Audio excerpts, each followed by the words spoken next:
You may be surprised as a consumer if you call Zillow or Trulia or realtor.com or some of these other major websites for a private tour on a property. You are not likely going to speak with a seller's agent. You are likely going to be paired up with a local buyer's agent who is an expert in that area. One of the things that might surprise you is that they are going to inform you that now, after August 18th, all realtors nationwide are obligated to have a buyer's agency contract in place before they can tour that home privately with you. I am Jennifer Summers. I am the broker owner here at Hoyden Homes Residential, and today I want to talk to you about buyer's agency contracts.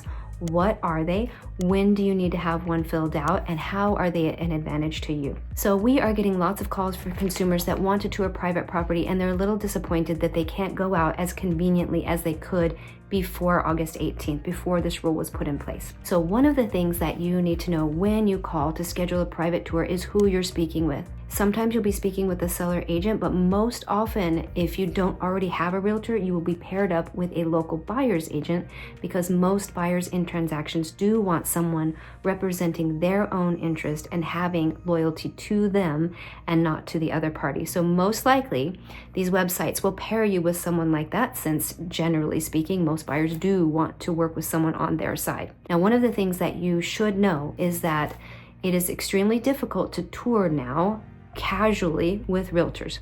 There is a form that realtors can use. It's called a touring agreement, but it's a very, very short time period. In most cases, they will ask you for a buyer's agency contract instead.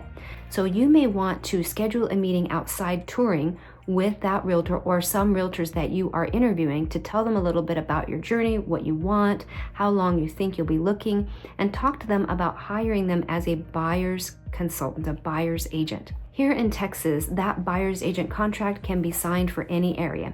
For example, our team, we know the Austin Metro very well, so our buyer's agency contract only has this area. We are not experts in Houston or San Antonio or Dallas, and so we have colleagues that we would refer you to those areas. Our buyer's agency contracts are only good for the areas that we are geographically competent in. So keep that in mind. You'll want to talk to your agent about where they feel really comfortable working, where their MLS tools work, because some of our MLS tools are really local and they don't work in other cities. So you'll want to ask them about that before you start forward, especially if you're an investor and shopping in multiple cities. You may need to have 3 or 4 different agents depending on the city that you're looking at. The next thing that I would tell you is there's a compensation agreement in there. Who is going to pay for these services? Many people have mistakenly thought that buyer's agency was a free service. It has not. It has never been a free service. However, the seller does end up giving a compensation package or agreement, some cases, with their listing. So if I, as a listing agent, go to my seller and say, hey, seller, as your listing agent, I charge 3%. What would you like to pay this buyer's agent, if anything?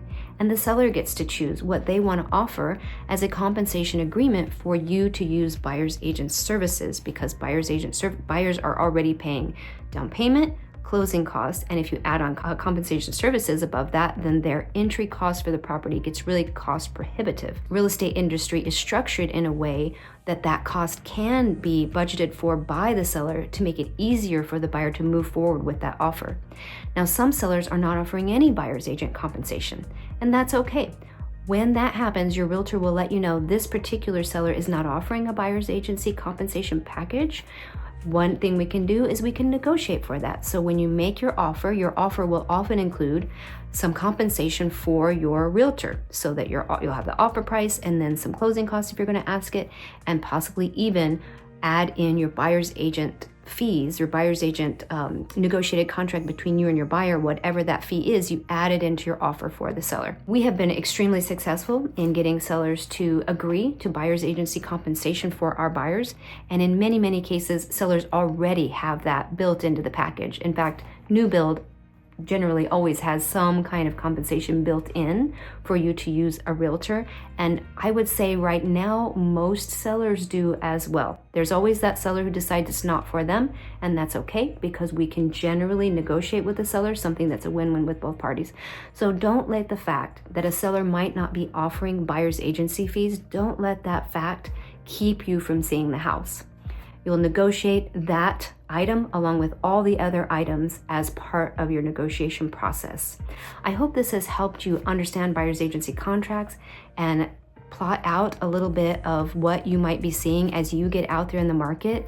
Definitely talk to your realtor about that. Definitely interview realtors to see who you would want to represent you.